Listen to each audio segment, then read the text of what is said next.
Hello, bonjour à tous. J'espère que vous allez bien, que vous passez une bonne journée, que tout s'est bien passé cette semaine, que si vous m'écoutez le matin, bon matin, ou le soir, peu importe. On se retrouve ensemble pour la réunion de prière, techniquement. Mais bon, certainement d'autres vont nous écouter par la suite. Et j'aimerais vraiment ce soir, oui, partager un thème particulier que j'avais un petit peu à cœur. Et je pense que c'est d'actualité, je pense que c'est un message qui est pertinent encore pour nous aujourd'hui. Alors qu'on puisse vraiment regarder ça ensemble. On va prier quelques secondes ensemble et puis ensuite on va aller ensemble. Seigneur, je te remercie pour cette opportunité encore d'apporter ta parole, cette opportunité de pouvoir vraiment, Seigneur, pouvoir communiquer, Seigneur, ce que tu as mis sur mon cœur, de pouvoir communiquer ce que tu as à dire, Seigneur, à l'Église, à moi et à tous ceux qui nous écoutent. Et Père éternel, nous te remettons toutes choses entre tes mains et que ton esprit puisse agir dans les cœurs et que ton nom soit glorifié, Père, dans le nom de Jésus, nous te prions. Amen. Amen. Le titre de la vidéo, je pense que vous avez pu le voir, c'est « S'encourager à chercher Jésus ». C'est vraiment le message de ma vidéo, le message que contient ma vidéo et le message que j'aimerais pouvoir vous donner. Et pour ça, on va prendre un texte. Alors ce texte est souvent utilisé dans des réunions d'évangélisation, mais je pense qu'encore une fois, je l'avais déjà dit pour Jean 3,16, mais ça nous concerne tous et à tout moment de notre vie. Il n'y a pas un seul verset dans la Bible qui est juste pour telle chose ou juste pour telle catégorie de personnes. On est tous concernés à tout moment de notre vie par chaque verset dans la Bible. On va prendre nos Bibles et on va lire dans Jean 14 et on va lire le verset 6. Jésus lui dit : « Je suis le chemin, la vérité et la vie. Nul ne vient au Père que par moi. » C'est un verset qu'on connaît tous, on a l'habitude de le citer. Notamment, Jésus dit, Jésus est le chemin, la vérité, la vie. On le connaît tous par cœur et c'est vraiment un beau verset. Et j'aimerais juste qu'on puisse le regarder un petit peu ensemble et qu'on puisse regarder ce que le verset, quelque part, vient nous dire pour nous ce soir. Et dans le verset qu'on vient de lire, donc on est dans une vidéo, j'évite de reprendre tout le passage, de faire tout, je veux aller direct et droit au but. Dans le verset qu'on vient de lire, Jésus répond à une question de Thomas. Et Thomas, il s'interroge en fait, où va Jésus ? Et cette question, elle va permettre à Jésus de clarifier encore une fois aux disciples la révélation que Jésus est pour les hommes. Et on va essayer de prendre un petit peu à l'envers le verset. Il y a deux parties. Et la partie 2 du verset qui est « Nul ne vient au Père que par moi ». Quelque part, pour moi, ça montre un but. Le but que Jésus, dans l'exhortation rapide que vient de donner Jésus à Thomas, ça donne le but. Jésus encourage quelque part les disciples à le chercher lui, à chercher Jésus. Jésus leur rappelle qu'il est venu leur montrer le chemin, qu'il est lui, et que rester dans ce chemin demande à s'installer durablement sur ce chemin. Et Jésus les rappelle à persévérer dans une relation avec lui. On va définir un petit peu plus loin, mais Jésus encourage réellement les disciples à persévérer, à aller de l'avant avec lui. Il va se passer des choses, mais Jésus les encourage. Allez de l'avant, je suis le chemin, la vérité et la vie. Jésus les encourage, si vous voulez voir le Père, c'est par moi, c'est par une relation avec moi. Donc, continuez et persévérez. Et quelque part, ce verset, il résonne comme un appel à relationner. Et plus encore qu'à la partie 1 du verset, elle appelle à un engagement. Jésus lui dit, je suis le chemin. Je ne sais pas pour vous, mais moi je m'engage sur un chemin. On s'engage sur des chemins. Quand je roule, quand je suis en voiture, et peut-être que quelqu'un en voiture nous écoute, mais on s'engage sur le chemin. On s'engage sur ce chemin. On s'engage et on reste dessus jusqu'à ce qu'on arrive à destination. Et c'est un appel à un engagement. Et la deuxième chose à quoi ce verset il appelle, c'est il appelle à une transformation. Jésus dit, je suis la vérité. Ça appelle à une transformation dans notre vie. Parce que si lui, il est la vérité, ça veut dire que quelque part, nous, on ne l'est pas. Et que nous avons besoin de sa vérité. Et c'est un appel d'espoir. Jésus dit, je suis la vie. C'est-à-dire qu'il y a la possibilité d'avoir la vie. Et on va rapidement aller, et mon premier point, quelque part, c'est un appel à relationner. La partie 2 du verset, elle m'intéresse beaucoup, parce que Jésus, c'est le meilleur des enseignants, il n'y a pas à dire dessus. Il n'y a pas un homme sur terre qui a mieux enseigné que Jésus. Jésus, il a donné la pratique et la théorie. Il a d'abord donné la théorie même. Il dit, je suis le chemin, la vérité, la vie.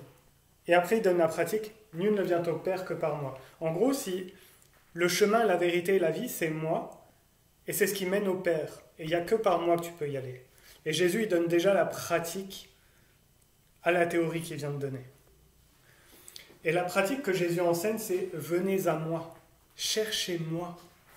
Dans l'évangile de Jean, ça signifie s'attacher à Dieu, faire de lui son Seigneur et son Sauveur. Et comme l'apôtre, il utilise souvent un mot grec qui est pistoio. Je vous l'avais déjà dit, il me semble dans une autre vidéo, mais Jean utilise beaucoup ce mot, pistoio, croire. C'est un appel à croire. Et Jean, je ne pourrais pas vous dire le nombre de fois, mais c'est conséquent. Et il va appeler à croire. Et Jean utilise ça pour marquer le fait que Jésus, il appelle à croire continuellement. Parce que Jésus, il cherche à une relation continuelle. Jésus, il ne cherche pas à faire un miracle dans une vie, et hop, tout est changé, tout est transformé, tout est beau, tout est rose, et c'est bon, il peut partir, et la personne continue comme avant.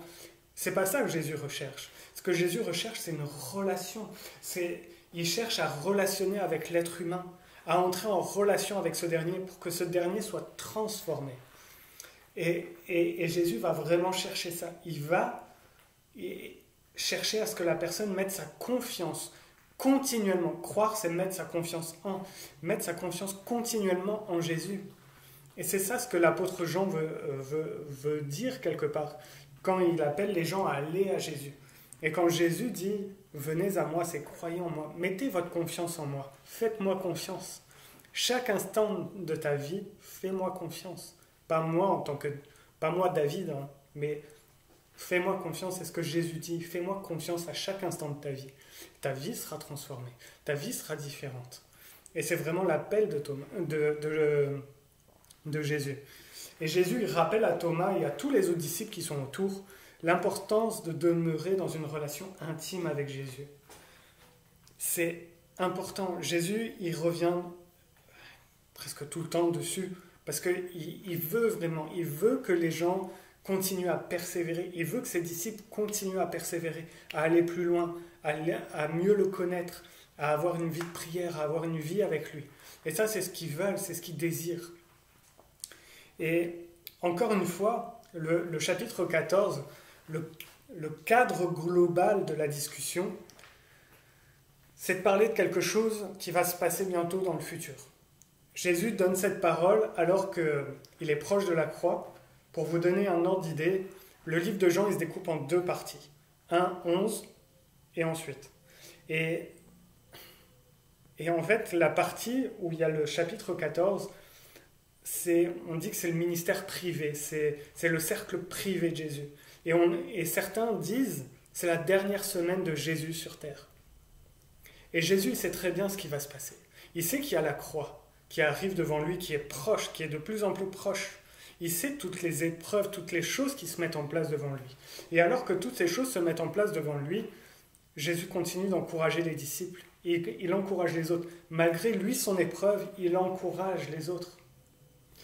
Et alors qu'il les encourage, il continue à les appeler à persévérer. Et Jésus leur enseigne, il les enseigne sur son retour. Il leur dit, il est avantageux que je parte, je vais vous préparer une place. afin que vous soyez avec moi. Jésus parle clairement de la fin des temps, quelque part. Et Jésus les appelle à persévérer. Il les appelle à persévérer et à continuer.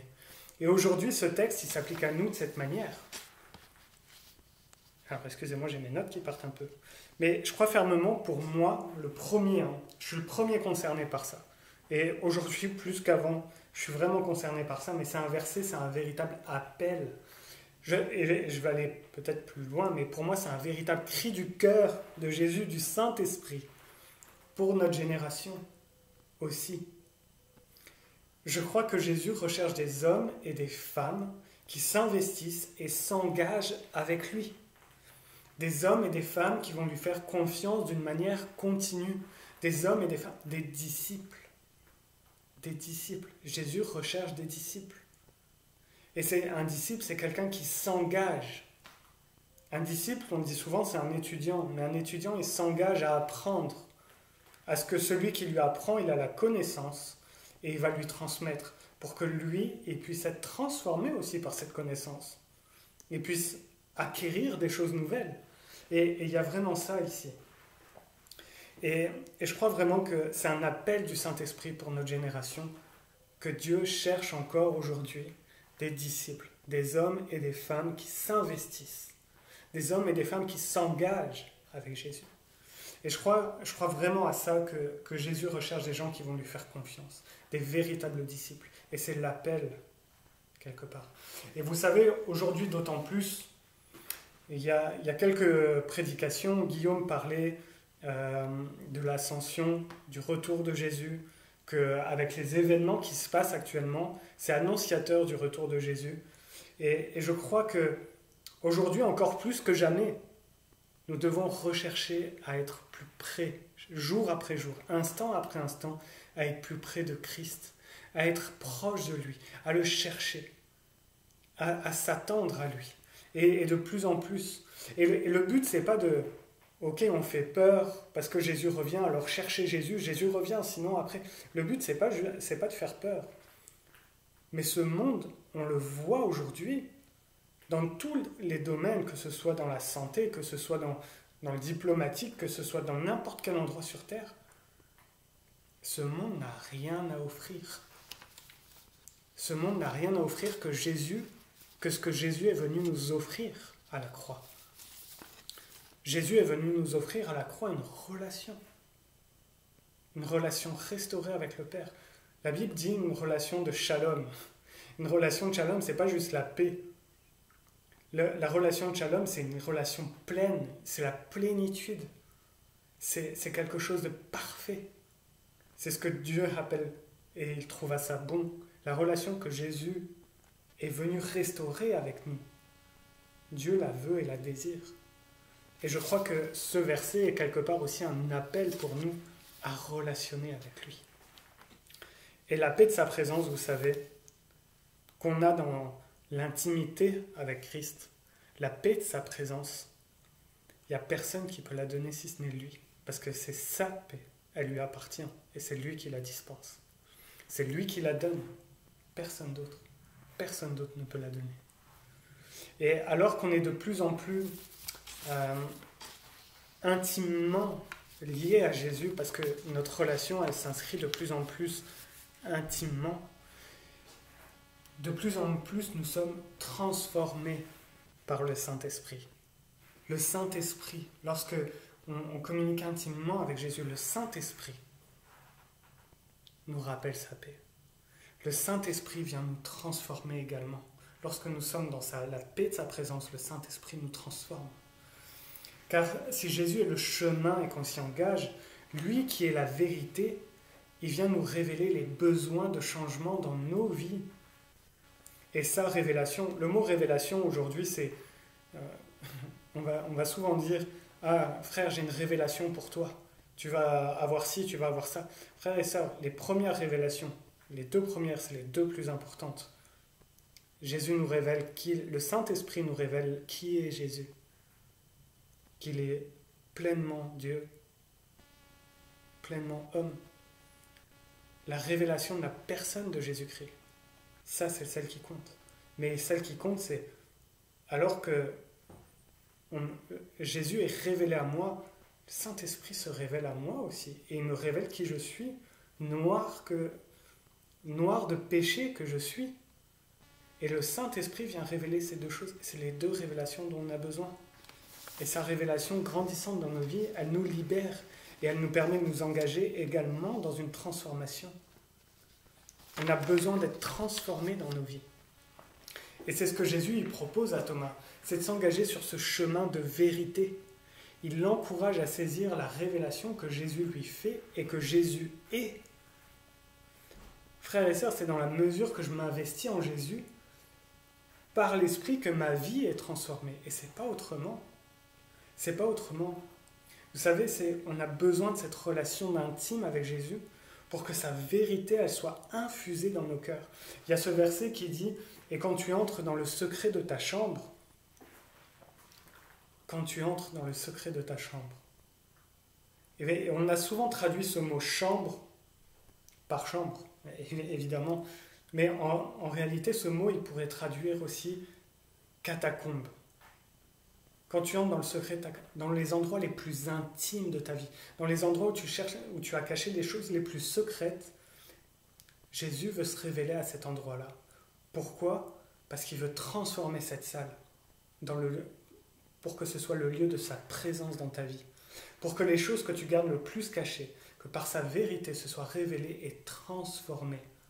Pour qu'il y ait une réelle transformation dans ta vie. Pour qu'il y ait plus l'influence de choses qu'on cache, mais l'influence de son esprit. Et c'est ça l'important. Et le Saint-Esprit vient réellement changer nos vies, parce qu'il nous dévoile la vérité. La parole de Dieu, c'est la vérité. Et plus je lis, plus j'étudie, plus je comprends la parole de Dieu, plus je me rends compte que ma vie, des fois, elle n'est pas forcément tant que ça de ce que Dieu voudrait qu'elle soit. Mais j'ai besoin de cette vérité et j'ai besoin d'accepter cette vérité. J'ai besoin de me dire, ok, cette vérité, elle va changer et transformer ma vie. Et j'ai besoin de ça. S'investir en Jésus, c'est rencontrer Jésus et lui permettre de toucher ma vie, de lui permettre de toucher... Souvent, en français, on n'a quasiment que ce mot-là, mais c'est ma connaissance. Mais ce n'est pas la connaissance juste mon intellectuel, mais Jésus veut tout transformer dans ma vie. Il veut transformer mes émotions qui font partie de ma connaissance. Il veut changer mon comportement qui fait partie de ma connaissance. L'intellect aussi. Jésus veut tout transformer par la puissance du Saint-Esprit. Et c'est ça que Jésus veut changer. C'est toutes ces choses-là que Jésus veut changer. C'est tout cela. Et dans ce verset, lorsque Jésus nous appelle et qu'il affirme qu'il est le chemin, alors qu'on s'y engage, on s'engage dans un chemin de vérité, c'est-à-dire un chemin qui nous transforme, un chemin où plus je m'assois dans la relation avec Dieu, c'est-à-dire que je demeure, je m'affermis dans cette relation, de plus en plus, alors je continue sur le chemin de vérité et de plus en plus je suis celui que Dieu désire que je sois. Et il n'y a pas d'autre chemin que celui-là. Il n'y a pas d'autre chemin que Jésus. Et si on prend le chemin de Jésus, c'est le chemin de la vérité. C'est le chemin de la vie. Et frères et sœurs, je crois que dans ce monde qui souffre, comme je le disais, c'est un monde... Aujourd'hui, quand on regarde les gens autour de nous, c'est un monde qui fait quoi ? C'est un monde qui est... Alors je suis désolé de l'expression, mais c'est comme un cadavre au final. Qui a des spasmes, qui tentent de réagir à quelque chose. Mais c'est des gens qui crient, c'est des gens qui hurlent, c'est des gens qui pleurent. C'est un monde qui rejette Dieu. Et ce monde-là, il a besoin de Jésus-Christ. Et Jésus, il a choisi de se manifester à travers nous des chrétiens. Et les chrétiens, ils ont besoin de s'engager, ils ont besoin d'être transformés, parce que c'est la transformation que le Saint-Esprit opère dans nos vies, elle marque la différence. Elle marque une différence entre les gens qui nous entourent, qui ne connaissent pas l'Esprit, et nous. Pas une différence parce que, regardez comme je suis saint. C'est pas ça le but de cette différence qui est marquée par l'Esprit. Mais c'est une différence qui interpelle. Pourquoi dans ces événements, il a de la paix ? Pourquoi dans ces événements, il arrive à rester joyeux? Ça interpelle. Et c'est des dons du Saint-Esprit, la paix et la joie. C'est ce que le Saint-Esprit nous communique. Et on a besoin, on en a besoin. Et on a besoin d'être transformé, d'être renouvelé par rapport à ça, pour marquer la différence dans notre génération. Alors on peut être raillé, on peut être moqué, mais c'est la vérité qu'on a. C'est la vérité. Et aujourd'hui, plus que hier, j'ai besoin d'être transformé. Peut-être moins que demain, mais aujourd'hui, j'ai besoin d'une transformation. Aujourd'hui, j'ai besoin d'être transformé. Aujourd'hui, j'ai besoin que le Saint-Esprit vienne agir dans ma vie, révéler les choses. Nous avons besoin d'être proches de Dieu et de le laisser nous façonner, tout simplement. C'est ça la transformation, c'est laisser Dieu nous façonner, librement. Alors on a toujours cette résistance, mais c'est toujours laisser tomber les résistances. Parce que de toute façon, c'est toujours Dieu qui gagne. Alors on peut résister, c'est lui qui gagne. Arrêtons de résister.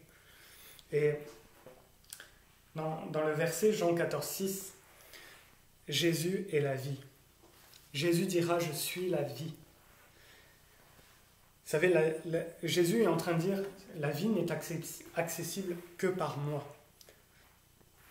Et en lui, en Jésus, parce que nous avons la vie, alors on a l'espoir de quelque chose de meilleur. Non pas qu'on croit que ce monde va devenir de mieux en mieux, qui va se relever du Covid, qui va se relever de conflits, qui va se relever de crises sociales, et que tout va être mieux demain. Oh, tout s'est amélioré, merci Seigneur. Pourquoi pas? Merci Seigneur si demain les choses s'améliorent, qu'on a un temps quelque part où on retrouve nos libertés, mais qu'on les retrouve, mais qu'on se rappelle que Jésus revient bientôt et que nous devons être actifs. Si nous retrouvons des libertés, frères et sœurs, vraiment, soyons actifs pour Christ. Soyons actifs. Soyons actifs pour lui. Profitons de l'Église. On ne sait pas jusque quand ça pourra durer. D'avoir une Église libre dans laquelle on peut se rencontrer dimanche après dimanche, les jeudis. On ne sait pas jusque quand ça va durer. Un jour, peut-être, ça sera terminé et on devra se retrouver en souterrain. Mais profitons. Profitons de ces choses-là. Ne disons pas « Oh, je mets de côté, j'irai... » Si c'était la dernière. Frères et sœurs, je veux pas vous inquiéter. Parce que toutes ces choses-là, elles arriveront. Mais même quand elles arriveront, j'ai l'espoir d'une vie meilleure. Parce que la vie meilleure, c'est la vie éternelle. C'est la vie dans la présence de Dieu. C'est la vie avec lui. C'est la vie dans sa plénitude. C'est la vie où il n'y a plus rien à soucier, les larmes sont essuyées, où il n'y a plus de maladie. Et j'ai l'espoir, j'ai l'espérance de cette vie. J'ai l'espérance de cette vie. Et aujourd'hui, regardez où on en est, dans nos vies. Et là, j'ai donné des exemples de société. Mais dans nos vies, des fois, tout semble si noir, si obscur, il n'y a pas de solution à ce qu'on peut traverser. Mais Jésus est l'espoir. Et du moment où je suis engagé sur ce chemin avec lui, j'ai cet espoir de vie meilleure. C'est-à-dire cette vie avec lui. Qui, peu importe ce qui pourra arriver autour, peu importe ce qui pourrait se déclencher, peu importe les choses, j'ai l'assurance de mon salut et je suis, quoi qu'il arrive, auprès de mon Seigneur. C'est ça cette relation qui donne de l'espoir. Et c'est ça ce que Jésus veut dire aux disciples. Et de la même manière qu'il le dit aux disciples, il nous le dit à nous aussi. Frères et sœurs, on ne peut pas prendre les choses juste une transformation, juste une relation, ne pas être transformé. On ne peut pas avoir ces choses-là un peu à la carte. Tout vient en même temps. On doit tout prendre ensemble. Et quelque part ce soir, le message, très longue argumentation, très longue prédication et petite phrase, mais vraiment, j'aimerais vous encourager, rechercher le Seigneur, entrer dans l'intimité de cette relation, se mettre à genoux devant lui, se mettre devant lui, s'attendre à lui, se remettre à lui. Vraiment, c'est crier à Jésus, s'engager avec Jésus. Rester à lui. Vraiment, l'engagement avec Jésus, c'est un moment où je dis, ok, je m'engage, et c'est un moment où, ok, je continue à aller de l'avant. Ok, c'est difficile, mais je vais de l'avant. Et Seigneur, c'est difficile, mais je te cherche. T'es la solution. T'es la solution au problème. Alors peut-être que le problème va perdurer, mais Jésus est là et sa paix, sa joie nous environnent. Et c'est vraiment ça, quelque part, ce que j'aimerais vous communiquer ce soir, c'est engageons-nous avec Jésus. Engageons-nous dans une relation. Réengageons-nous. Reprenons cet engagement. Reprenons le chemin de, quelque part, notre intimité avec lui. Et écoutons-le. Alors qu'on va intimement avec lui, il a des choses à nous dire.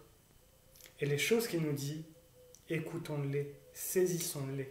Des fois, ça peut faire mal sur le coup. Des fois quand le Saint-Esprit vient révéler des choses dans nos vies, ça peut faire mal sur le coup, mais je crois fermement que s'il le fait, c'est pour notre bien.